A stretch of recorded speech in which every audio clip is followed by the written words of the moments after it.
विदुर नीति छठा अध्याय। विदुर जी कहते हैं, जब कोई माननीय वृद्ध पुरुष निकट आता है उस समय नवयुवक व्यक्ति के प्राण ऊपर को उठने लगते हैं। फिर जब वह वृद्ध के स्वागत में उठकर खड़ा होता है और प्रणाम करता है तो पुनः प्राणों को वास्तविक स्थिति में प्राप्त करता है। धीर पुरुष को चाहिए कि जब कोई साधु पुरुष अतिथि के रूप में घर पर आवे तो पहले आसन देकर जल लाकर उसके चरण पखारे, फिर उसकी कुशल पूछकर अपनी स्थिति बतावे, तदनंतर आवश्यकता समझकर अन्न भोजन करावे। वेदवेत्ता ब्राह्मण जिसके घर दाता के लोभ, भय या कंजूसी के कारण जल, मधुपर्क और गौ को स्वीकार नहीं करता, श्रेष्ठ पुरुषों ने उस गृहस्थ का जीवन व्यर्थ बताया है। वैद्य, चीरफाड़ करने वाला, ब्रह्मचर्य से भ्रष्ट, चोर, क्रूर, शराबी, गर्भ हत्यारा, सेनाजीवी और वेद विक्रेता ये यद्यपि पैर धोने के योग्य नहीं हैं, तथापि यदि अतिथि होकर आवें तो विशेष प्रिय यानी आदर के योग्य होते हैं। नमक, पका हुआ अन्न, दही, दूध, मधु, तेल, घी, तिल, मांस, फल, मूल, साग, लाल कपड़ा, सभी प्रकार की गंध और गुड़, इतनी वस्तुएं बेचने योग्य नहीं हैं। जो क्रोध न करने वाला, ढेला पत्थर और सुवर्ण को एक सा समझने वाला, शोकहीन, संधि विग्रह से रहित, निंदा प्रशंसा से शून्य, प्रिय अप्रिय का त्याग करने वाला तथा उदासीन है, वही भिक्षुक अर्थात सन्यासी है। जो निवार, कंदमूल, लिसौड़ा और साग खाकर निर्वाह करता है, मन को वश में रखता है, अग्निहोत्र करता है, वन में रहकर भी अतिथि सेवा में सदा सावधान रहता है, वही पुण्यात्मा तपस्वी श्रेष्ठ माना गया है। बुद्धिमान पुरुष बुराई करके इस विश्वास पर निश्चिंत न रहे कि मैं दूर हूँ। बुद्धिमान की बाहें बड़ी लंबी होती हैं, सताया जाने पर वह उन्हीं बाहों से बदला लेता है। जो विश्वास का पात्र नहीं है उसका तो विश्वास करे ही नहीं, किंतु जो विश्वास पात्र है उस पर भी अधिक विश्वास न करे। विश्वास से जो भय उत्पन्न होता है वह मूल का भी उच्छेद कर डालता है। मनुष्य को चाहिए कि वह ईर्ष्या रहित स्त्रियों का रक्षक, संपत्ति का न्यायपूर्वक विभाग करने वाला, प्रियवादी, स्वच्छ तथा स्त्रियों के निकट मीठे वचन बोलने वाला हो, परंतु उनके वश में कभी न हो। स्त्रियां घर की लक्ष्मी कही गई हैं। वे अत्यंत सौभाग्यशालिनी, पूजा के योग्य, पवित्र तथा घर की शोभा हैं। अतः इनकी विशेष रूप से रक्षा करनी चाहिए। अंतःपुर की रक्षा का कार्य पिता को सौंप दे, रसोई घर का प्रबंध माता के हाथों में दे दे, गांवों की सेवा में अपने समान व्यक्ति को नियुक्त करे और कृषि का कार्य स्वयं करे। सेवकों द्वारा वाणिज्य, व्यापार और पुत्रों के द्वारा ब्राह्मणों की सेवा करे। जल से अग्नि, ब्राह्मण से क्षत्रिय और पत्थर से लोहा पैदा हुआ है। इनका तेज सर्वत्र व्याप्त होने पर भी अपने उत्पत्ति स्थान में शांत हो जाता है। अच्छे कुल में उत्पन्न अग्नि के समान तेजस्वी, क्षमाशील और विकार शून्य संत पुरुष सदा काष्ठ में अग्नि की भांति शांत भाव से स्थित रहते हैं। जिस राजा की मंत्रणा को उसके बहिरंग एवं अंतरंग सभासद तक नहीं जानते और सब ओर दृष्टि रखने वाला वह राजा चिरकाल तक ऐश्वर्य का उपभोग करता है। धर्म, काम और अर्थ संबंधी कार्यों को करने से पहले न बतावे, करके ही दिखावे। ऐसा करने से अपनी मंत्रणा दूसरों पर प्रकट नहीं होती।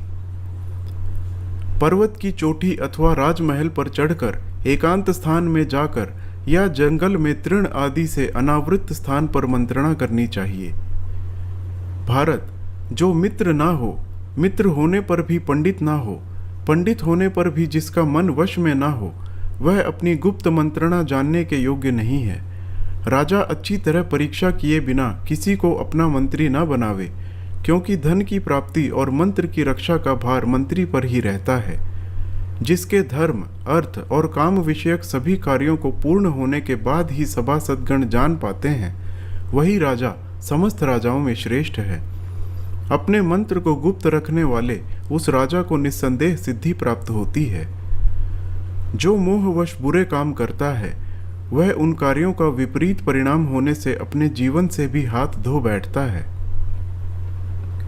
उत्तम कर्मों का अनुष्ठान तो सुख देने वाला होता है, किंतु उन्हीं का अनुष्ठान न किया जाए तो वह पश्चाताप का कारण माना गया है। जैसे वेदों को पढ़े बिना ब्राह्मण श्राद्ध का अधिकारी नहीं होता, उसी प्रकार संधि, विग्रह, यान, आसन, द्वैधी भाव और समाश्रय नामक 6 गुणों को जाने बिना कोई गुप्त मंत्रणा सुनने का अधिकारी नहीं होता।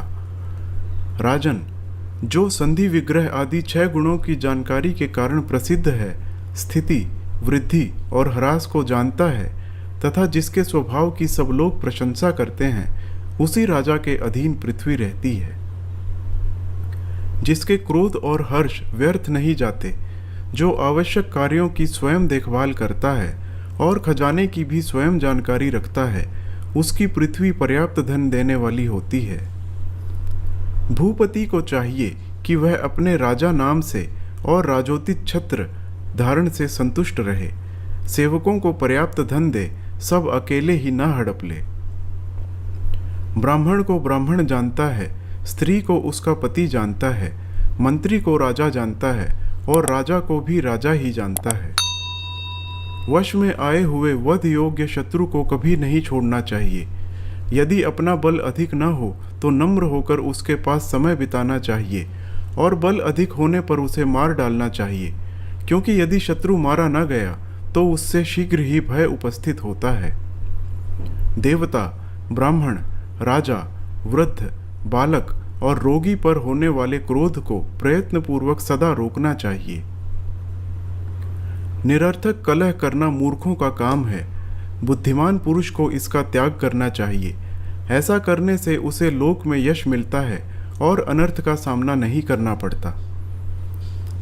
जिसके प्रसन्न होने का कोई फल नहीं तथा जिसका क्रोध भी व्यर्थ होता है, ऐसे राजा को प्रजा उसी भांति नहीं चाहती जैसे स्त्री नपुंसक पति को। बुद्धि से धन प्राप्त होता है और मूर्खता दरिद्रता का कारण है, ऐसा कोई नियम नहीं है। संसार चक्र के वृत्तांत को केवल विद्वान पुरुष ही जानते हैं, दूसरे लोग नहीं। भारत, मूर्ख मनुष्य विद्या, शील, अवस्था, बुद्धि, धन और कुल में बड़े माननीय पुरुषों का सदा अनादर किया करता है। जिसका चरित्र निंदनीय है, जो मूर्ख, गुणों में दोष देखने वाला, अधार्मिक, बुरे वचन बोलने वाला और क्रोधी है, उसके ऊपर शीघ्र ही अनर्थ टूट पड़ते हैं। ठगी न करना, दान देना, बात पर कायम रहना और अच्छी तरह कही हुई हित की बात, ये सब संपूर्ण भूतों को अपना बना लेते हैं।